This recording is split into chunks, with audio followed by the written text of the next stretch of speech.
Bien, regresamos con el economista Gonzalo Tamayo, socio director de Macroconsult, para hablar sobre las perspectivas de la inversión en el Perú.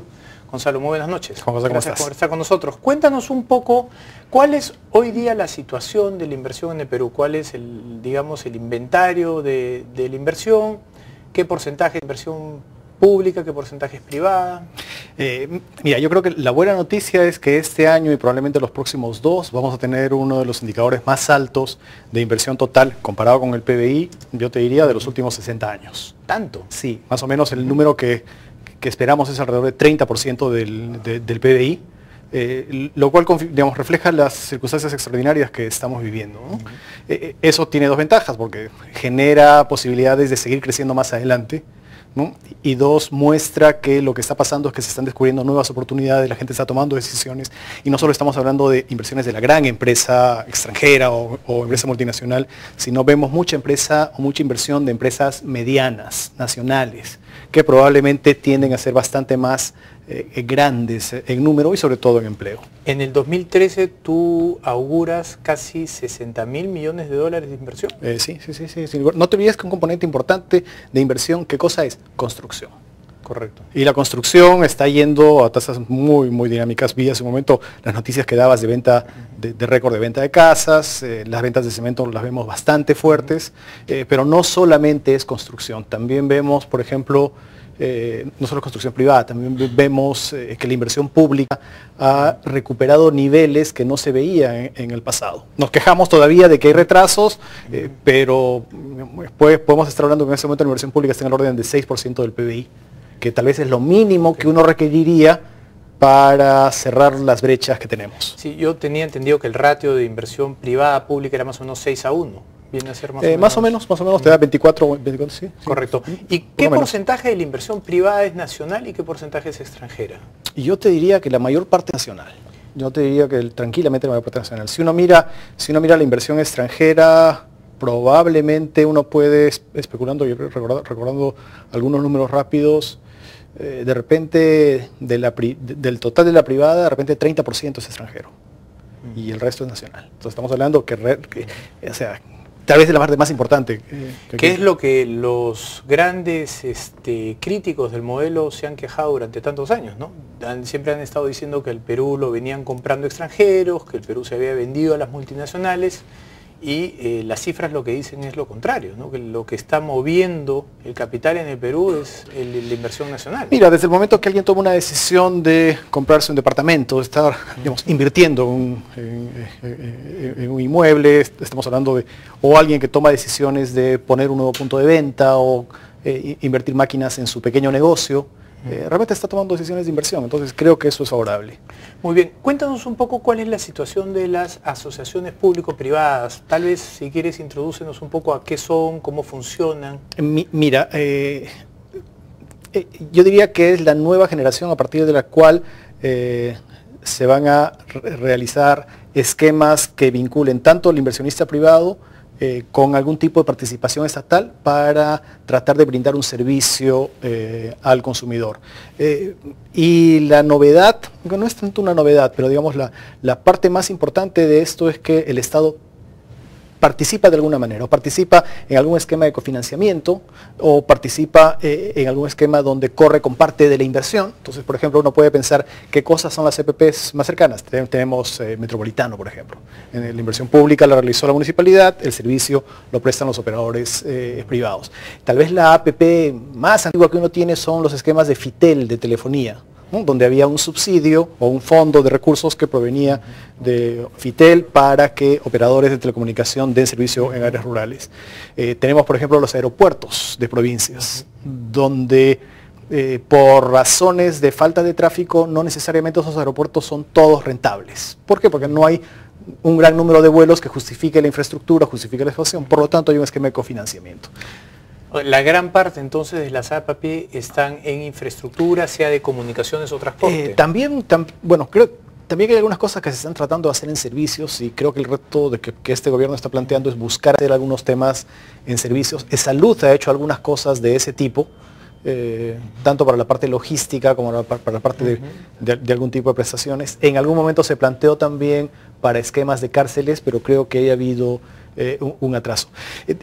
creo que eso es importante mirarlo hacia futuro. ¿Por qué?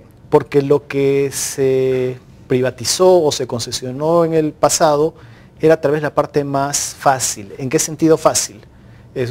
Eran empresas o actividades que estaban prestando servicios en áreas densas, mercados grandes, y por lo tanto las tarifas proveían suficientes recursos y seguridad de que el esquema era bancable o que el esquema era financiable. Si uno comienza a entrar a estratos cada vez de menores ingresos, o por ejemplo que requieren un gran componente de infraestructura, tipo el tren eléctrico. ¿Qué se ha hecho en el tren eléctrico? Una infraestructura que estaba prácticamente abandonada, repotenciarla, montar un servicio y tratar de que ofrezca una tarifa competitiva, y como tiene que competir con los modelos tradicionales de transporte, la bancabilidad era un riesgo. ¿Por qué? Porque se tenía que construir y alguien tenía que echarse la mano al bolsillo para invertir en nuevos equipos. Y si había un problema de bancabilidad, porque no puede necesariamente subir la tarifa, eso tiene que ser completado con algún tipo de esquema de garantías. ¿Cuál es el stock actualmente de inversión de APP? ¿Cuál es el inventario total de inversiones en APP? Mira, uno podría hacer las sumas y restas rápido, pero parte de lo que son las interoceánicas son esquemas que tienen algún tipo de cofinanciamiento. Los aeropuertos regionales, el metro, el muelle sur, ¿qué más?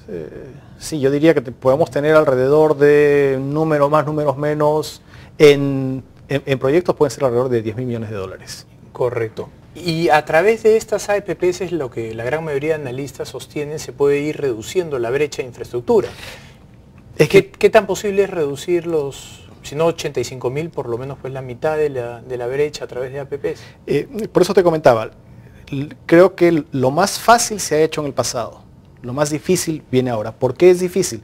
Porque hay que extender servicios a zonas menos densas, zonas más pobres, zonas más distantes. De mayor inversión y menor rentabilidad. Y por lo tanto, y no puedo recuperar eso vía precios porque tengo un problema con la capacidad socioeconómica de sus hogares. Entonces, eso me genera un riesgo de que el esquema termine siendo no bancable. Por lo tanto, necesito algún tipo de cofinanciamiento. Y hay distintos tipos. Las restricciones al crecimiento de las APPs entonces están más por el lado financiero que por el lado de las regulaciones o del interés del Estado de promoverlas. Yo creo que hay dos temas. Cuando uno mira APPs o el desarrollo de inversión pública, creo que el primer tema tiene que ver con la decisión política de lanzar al mercado un proyecto.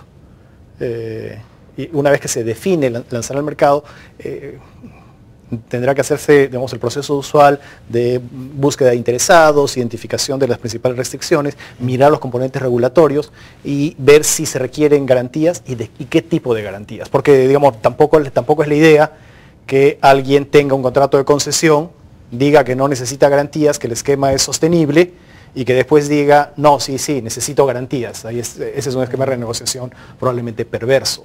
Entonces, yo creo que lo principal es que haya mecanismos competitivos, claros y transparentes, donde diversos agentes puedan participar para competir por esta bancabilidad. Correcto. Una última pregunta, se nos acaba el tiempo. ¿El marco regulatorio del Estado promueve hoy día este tipo de inversiones o tú crees que hay algunas reformas que se deberían de hacer? Mira, el ministro Castilla ha hecho hace poco en CADE unos anuncios más importantes en ese tema, que es abrir la discusión para la aplicación de iniciativas privadas cofinanciadas, con lo que era una situación que no estaba, digamos, legalmente establecida.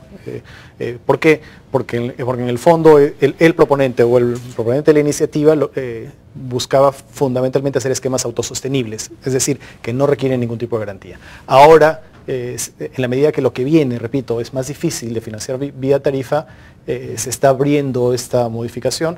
Repito, hay distintos esquemas, hay garantías que pueden representar recursos frescos o hay garantías que pueden ser simplemente, digamos, avales que no lleguen a ser necesariamente honrados en la medida que el mercado lo desarrolle. Por ejemplo, en algunas interoceánicas, por ejemplo, el esquema de garantías no ha sido usado. En el 2013, ¿cuáles son los proyectos que estás esperando tú que salgan? Mira, yo entiendo que va a ser convocada la línea 2 del metro.